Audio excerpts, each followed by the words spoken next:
What is going on, Governors? Chisgule here, and today we're going to review this Happy New Year bundle, and we've unlocked Ishida. If you like Rise of Kingdoms videos, where we review the bundles as soon as they hit, and we review new commanders as soon as they're available, you should like and subscribe. Let's get this thing kicked off.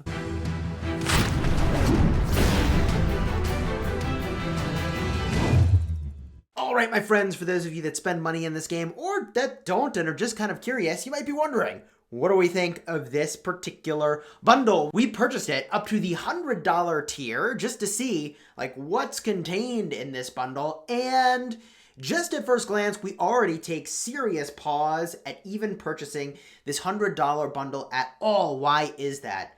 First and foremost, one of the things that we love to see in a bundle is the ability to choose what type of resource you get. Now, if you're the kind of player that is spending in the game and you are looking for food and wood and stone, then guess what? This bundle has those things and there's no gold. Hallelujah if you are flush with gold and you don't need it. But for those of you that already have your T5, you might be looking at this going, this bundle doesn't have the single resource I need, which is gold, and that's a problem. So for me, this bundle is less compelling, but let's put the number of minutes of speed up onto the screen where we compare against other bundles that have come into the game, and you can see that this bundle has less speed ups than other bundles too. So not only does it have less resources of the kind that I care about, it's got less speed ups than other bundles, including the one that was just here. So why would I buy this bundle? Well, it would have to lie within the fireworks. Now let's talk about these fireworks, because that is a part of a broader event that is taking place now in Rise of Kingdoms. If we go to the events, you can see here there is a fireworks display event.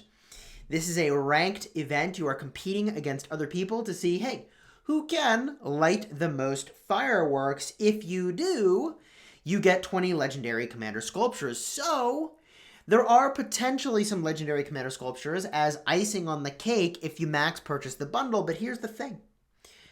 All it takes is 20 people in your kingdom to be doing that, and I mean, you could pretty easily get bumped out and only be getting 3, 4, 5 legendary commander sculptures.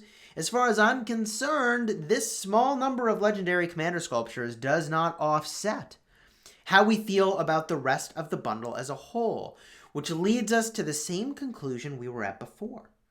These fireworks had better have really killer stuff in them in order to make these bundles worth it. And so, because we've purchased the bundle a bunch of times already, let's just fire off some of these and see what kind of value we think we're getting by firing off these fireworks. We've got 59 to use, so a teeny amount of stone is worth basically nothing to me. I don't need stone.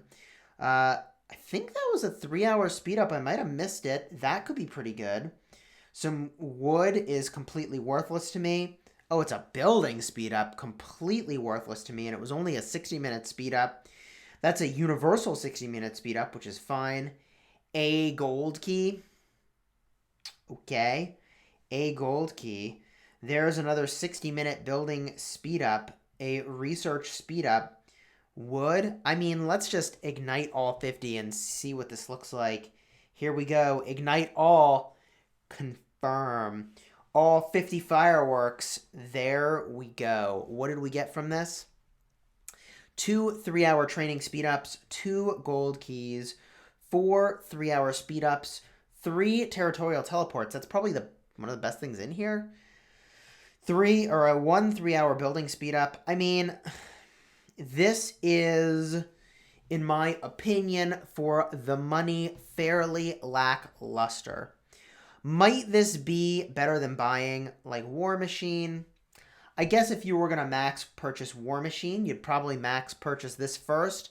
And it's worth noting that I believe you can only buy this $100 bundle one time. However, overall, I find myself fairly underwhelmed with this bundle compared to other bundles we have seen. So again, if you are a big spender in Rise of Kingdoms, working your way toward T5, but you don't have your T5 yet, you'd be happy to have the sorts of resources contained within this bundle. That said, if you're a big spender on your way to T5, you're going to need that gold anyways.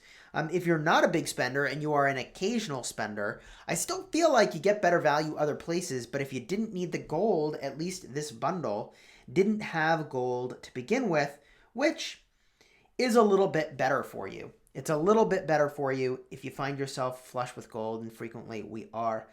As someone who buys most things in Rise of Kingdoms, I find myself questioning whether or not this is something I will be buying. And I am currently undecided. I've got 2.5, I guess almost 3 more days to make that decision if I want to make this purchase. And I suppose I can always see where I might land in the firework event and if I think it's worth $100. But lacking the gold in this bundle really is a critical miss for me, and I am very likely to pass. P.S. Let me just jump in and say that if you didn't see my video yesterday where we were rallying cities, you should definitely check that out. Card will be up in the top. One other thing we should talk about, by the way, is how you can get some of these fireworks completely free to play. Those techniques include Alliance Help, so just smash that help button, defeating Barbarian Forts, so this is a decent-ish time to spend action points on forts.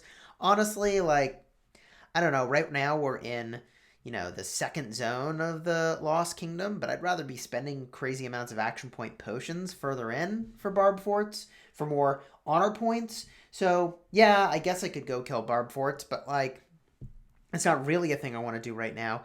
And Courier Station purchases, I think, are pretty solid in general. There's some amount of buying that we do, and we'll maybe be a little more liberal, hoping we get a firework. There's one other event that we wanted to get a quick look at, which is the sign-in spoils. Ishida is a new gathering commander, and you can get their sculptures simply by logging in for the next 8 days. Let's unlock this legendary commander. We will summon them.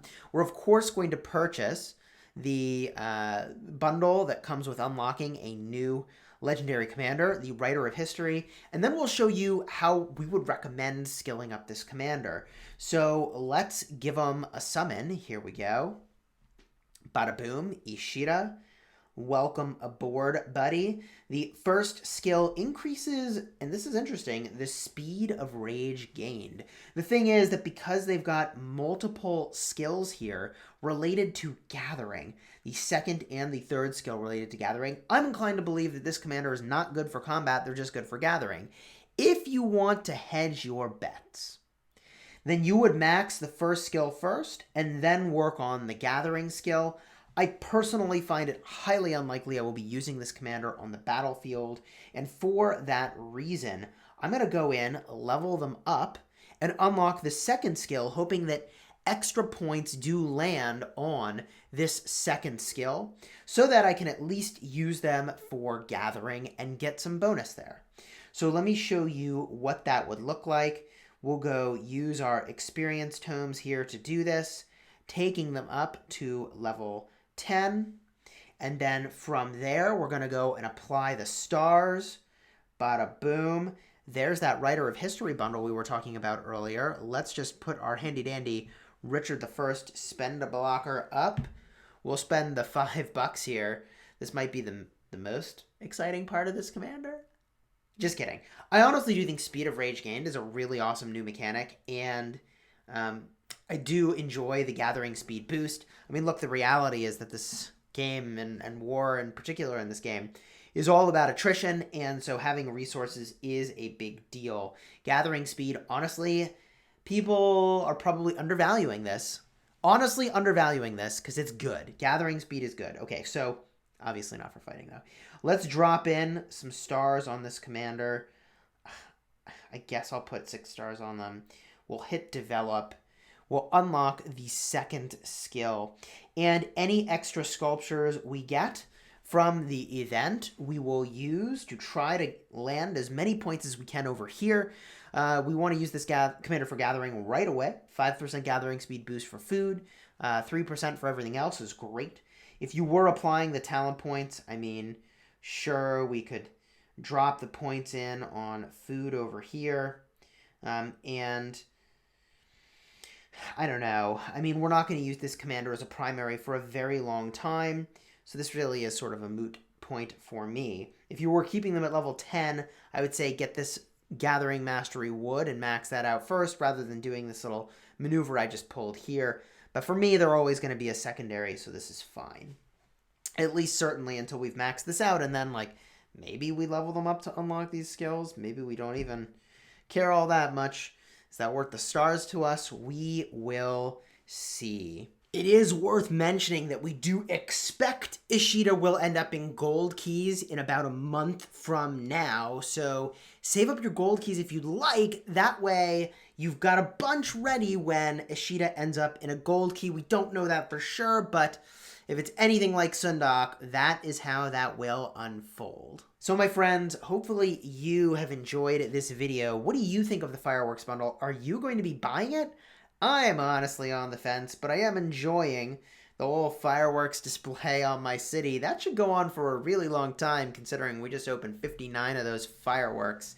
Like and subscribe if you found this helpful at all. And until next time, you have fun smashing the kingdom.